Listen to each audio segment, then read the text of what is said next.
আসসালামু আলাইকুম। আমি তাসনুবা তোয়া। আবৃত্তি করছি 2 বিঘা জমি। লিখেছেন রবীন্দ্রনাথ ঠাকুর। শুধু বিঘা 2 ছিল মোর ভুই, আর সবই গেছে ঋণে। বাবু বলিলেন, বুঝেছ পেন, এ জমি লইব কিনে। কহিলাম আমি, তুমি ভূস্বামীর, ভূমির অন্ত নাই। চেয়ে দেখো মোর আছে বড় জোর, মরিবার মতো ঠাই। শুনে রাজা কহে, বাপু জানো তো হে, করেছি বাগানখানা, পেলে 2 বিঘা প্রস্থেয় দিকে সমান হইবে টানা, ওটা দিতে হবে। কহিলাম, তবে বক্ষে জোড়ায়া পানি, সজল চক্ষে করুণ রক্ষে গরিবের ভিটাখানি। সপ্তপুরুষ যেথায় মানুষ, সে মাটি সোনার বাড়া, দন্যের দায় বেচিবে সেমায় এমনই লক্ষ্যে ছাড়া। আখি করি লাল, রাজা ক্ষণকাল রহিল মৌন ভাবে। কহিলেন শেষে ক্রূর হাসি হেসে, আচ্ছা সে দেখা যাবে।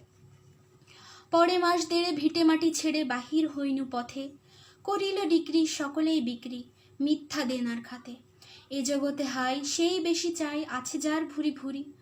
রাজার হস্ত করে সমস্ত, কাঙালের ধন চুরি।